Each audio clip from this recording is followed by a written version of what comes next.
कांधला में एक मरतबा एक ज़मीन का टुकड़ा था। इस पर झगड़ा चल रहा था। मुसलमान कहता था कि ये हमारा है, हिंदू कहता था कि ये हमारा है।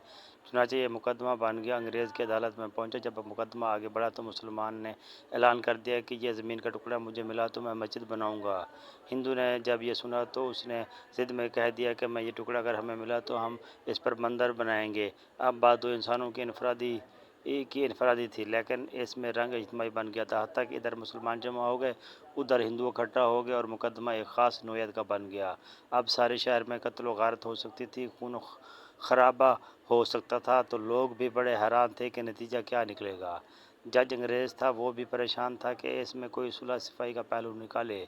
ऐसा ना हो कि ये आग अगर जल गई तो इसका बुझाना मुश्किल हो जाएगा। जज ने मुकदमा सुनने के बजाय एक तजवीज़ पेश की कि क्या कोई ऐसी सूरत है कि आप लोग आपस में बातचीत के ज़रिए मसले का हल निकाल लें। तो हिंदुओं ने एक तजवीज़ पेश की कि हम आपको एक मुसलमान का नाम तन्हाई में बताएंगे। आप अगली पेशी पर उनको बुला लीजिए और उनसे पूछ लीजिए। अगर वो कहें कि ये मुसलमानों की ज़मीन है तो उनको दे दीजिए, और अगर वो कहें कि ये मुसलमानों की ज़मीन नहीं हिंदुओं की है तो हमें दे दीजिए।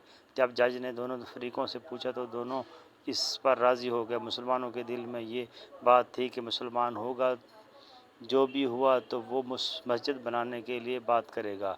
चुनांचे अंग्रेज़ ने फ़ैसला दे दिया और महीना या चंद दिनों की तारीख दे दी कि इस दिन आना और मैं इस बूढ़े को भी बुलवा लूँगा। अब जब मुसलमान बाहर निकले तो बड़ी खुशियाँ मना रहे थे, सब कूद रहे थे, नारे लगा रहे थे।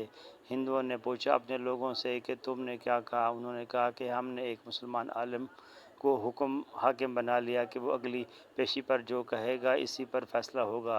अब हिंदुओं के दिल मुरझा गए और मुसलमान खुशियों से फूले नहीं समाते थे, लेकिन इंतज़ार में थे कि अगली पेशी में क्या होता है। चुनांचे हिंदुओं ने मुफ्ती इलाही बख्श कांदलवी रहमतुल्लाह अलैह का नाम बताया कि जो शाह अब्दुल अजीज़ रहमतुल्लाह अलैह के शागिर्दों में से थे और अल्लाह ने इनको सच्ची ज़िंदगी अता फरमाई थी। मुसलमानों ने देखा कि मुफ्ती साहब तशरीफ़ लाए हैं तो सोचने लगे कि मुफ्ती साहब तो मस्जिद की ज़रूर बात करेंगे। चुनांचे जब अंग्रेज़ जज ने पूछा कि बताइए मुफ्ती साहब, ये ज़मीन का टुकड़ा किसकी मलकियत है। उनको चूँकि हकीकत हाल का पता था, उन्होंने जवाब दिया कि ये ज़मीन का टुकड़ा तो हिंदू का है। अब जब उन्होंने कहा कि ये हिंदू का है तो अंग्रेज़ जज ने अगली बात पूछी कि क्या अब हिंदू लोग इसके ऊपर मंदिर तमीर कर सकते हैं।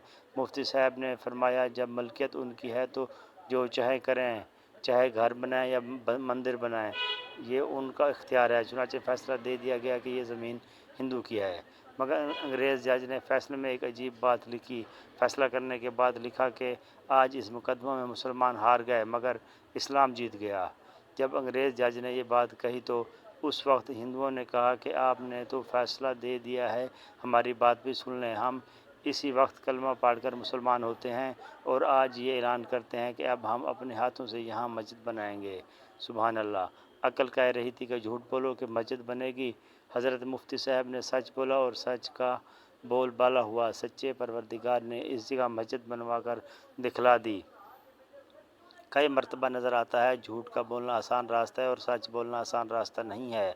ये कांटों भरा रास्ता हुआ करता है। झूठे से अल्लाह ताला नफ़रत करते हैं, इंसान नफ़रत करते हैं, इंसान एतमाद खो बैठता है। एक झूठ को निभाने के लिए कई झूठ बोलने पड़ते हैं। लिहाजा सच्ची ज़िंदगी को आप इख्तियार कीजिए, इस पर परवरदिगार आपकी मदद फरमाएंगे।